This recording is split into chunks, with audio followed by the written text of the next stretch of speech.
দর্শক, গতকালকে একটা মারাত্মক ঘটনা ঘটেছে। ঐক্যমত্য কমিশনের সঙ্গে রাজনৈতিক দলগুলোর বৈঠকে বিএনপি নেতার সঙ্গে বাজে ব্যবহার করেছেন এনসিপির আহ্বায়ক নাহিদ ইসলাম, এরকম অভিযোগ উঠেছে।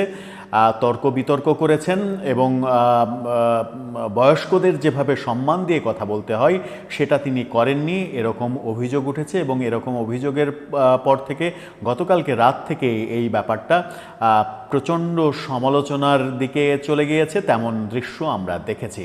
কি ঘটেছিল আসলে গতকালকে, যে ঘটনার পরিপ্রেক্ষিতে নাহিদ ইসলাম বিএনপি নেতার সঙ্গে শিষ্টাচার বহির্ভূত আচরণ করেছেন বলে অভিযোগ উঠছে, সেই আলোচনাটা করার চেষ্টা করব এই ভিডিওতে। থাকবেন পলিটিক্স টিভির নিয়মিত আয়োজনে।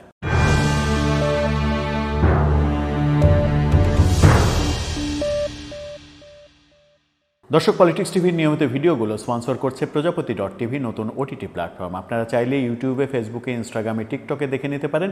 ডেসক্রিপশন বক্সে লিঙ্ক দেওয়া থাকবে, সেখান থেকেও আপনারা দেখে নিতে পারেন প্রজাপতির কার্যক্রম। চলে যাচ্ছি মূল ভিডিওতে। বলছিলাম, গতকালকে সরকারের যে জাতীয় ঐক্যমত্য কমিশন, তার সঙ্গে রাজনৈতিক দলগুলোর মিটিং হয়েছে। সেখানেই এক পর্যায়ে বিএনপি নেতা সালাউদ্দিন আহমেদের সঙ্গে এনসিপি আহ্বায়ক নাহিদ ইসলামের বাগ বিতণ্ডা শুরু হয়, এমন খবর এসেছে। এবং এই খবরটা বিভিন্ন পত্রিকা নিশ্চিত করেছে। আমরা সারাবেলা থেকে সেই খবরটা আপনাদেরকে জানাচ্ছি, আপনারা স্ক্রিনশটটা দেখে নিতে পারেন।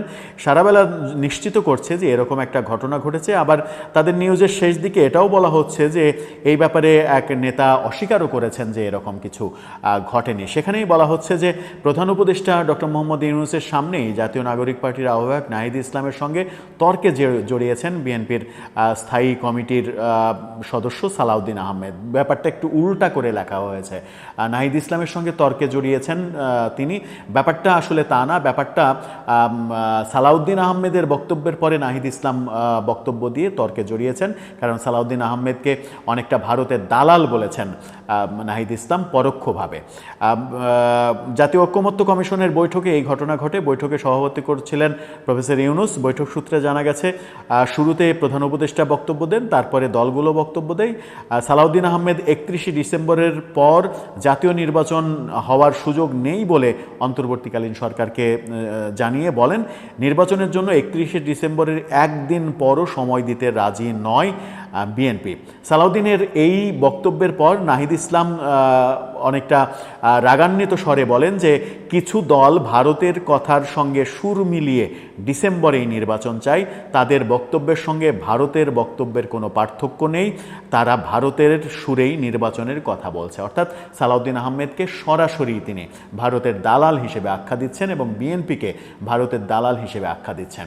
যখন আপনি বিএনপিকে কিংবা সালাউদ্দিন আহমেদকে নিয়ে এই ধরনের মন্তব্য করছেন, তখন আপনার এটুকু ভুলে গেলে কি চলবে যে আপনি একটি সদ্য জন্ম নেয়া রাজনৈতিক দল, যে রাজনৈতিক দলের এখন পর্যন্ত গঠনতন্ত্র নেই, যে রাজনৈতিক দলের এখন পর্যন্ত নিবন্ধন নেই, এমনকি নিবন্ধনের আবেদনও করা হয়নি, সেরকম একটি রাজনৈতিক দল সরকারি পৃষ্ঠপোষকতায় লালিত পালিত হয়ে বাংলাদেশের এই মুহূর্তে, আওয়ামী লীগকে বাদ দিলে এই মুহূর্তে সবথেকে বড় দল, সবথেকে বেশি জনসমর্থনের দল বিএনপি এবং বিএনপির নেতা সম্পর্কে এই ধরনের মন্তব্য করা কি শিষ্টাচারের মধ্যে পড়ে?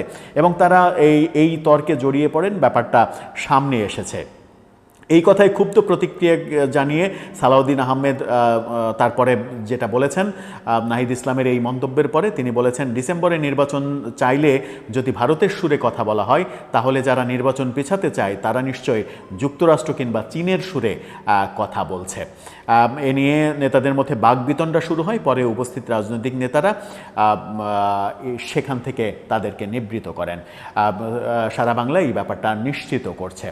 তার মানে হচ্ছে নাহিদ ইসলামের যে তির্যক মন্তব্য এবং ভারতের সুরে কথা বলা, ভারতের এজেন্ডা বাস্তবায়ন করা, ভারতের দালাল, রয়ের এজেন্ট, নির্বাচন চাইলেই ভারতের দালাল, এই যে মন্তব্যগুলো হরহামেশাই করে যাচ্ছেন, এই মন্তব্যগুলো এমনকি প্রধান উপদেশের সামনেও সালাউদ্দিন আহমেদের মতো সিনিয়র একজন নেতা, যিনি কিনা বিএনপির পরবর্তীতে আলোচনা চলছে যে পরবর্তীতে বিএনপির কাণ্ডারি হতে পারেন, তারেক রহমানের সঙ্গে সালাউদ্দিন আহমেদকেই জড়িয়ে সব থেকে বেশি আলোচনা হচ্ছে যে সালাউদ্দিন আহমেদই পরবর্তী সাধারণ সম্পাদক, মহাসচিব হতে পারেন বিএনপির। তার মতো একজন সিনিয়র নেতার সঙ্গে এই ধরনের মানে ব্যবহার, এটা কি শোভনীয়, সেই প্রশ্নটা উঠেছে। এবং চারিদিক থেকে শুধু নাহিদ ইসলাম না, সার্জিস আলম কিংবা হাসনাত আবদুল্লাদের যে বডি ল্যাঙ্গুয়েজ এবং যে মুখের ল্যাঙ্গুয়েজ, তারা যেভাবে অন্যান্য রাজনৈতিক দলগুলোকে আক্রমণাত্মক সুরে কথা বলে, তাদের মধ্যে যে নমনীয়তা নাই, এটাকে রাজনীতির শিষ্টাচার বহির্ভূত আচরণই মনে করেন অনেকে, এবং এটাকে এক ধরনের ধৃষ্টতা মনে করেন অনেকে, এবং অনেকে মনে করেন যে এদেরকে সরকার থেকে লাই দেয়া হচ্ছে, সরকার থেকে লাই দিয়ে এদেরকে এই পর্যায়ে নিয়ে আসা হয়েছে। যদি এই ধরনের কর্মকাণ্ডে অব্যাহত থাকে, একজন আরেকজনের প্রতি সম্মানজনক ব্যবহার যদি নাই করতে পারেন, তাহলে নতুন রাজনৈতিক বন্দোবস্তে আমরা কি শিখব, কি পাবো, সেই প্রশ্নও সামনে আসছে। দর্শক, আপনার কি মনে হয় নতুন রাজনৈতিক বন্দোবস্তে আমরা কি দেখতে পাচ্ছি আদতে? আপনার মতামত জানিয়ে লিখতে পারেন আমাদের কমেন্ট বক্সে।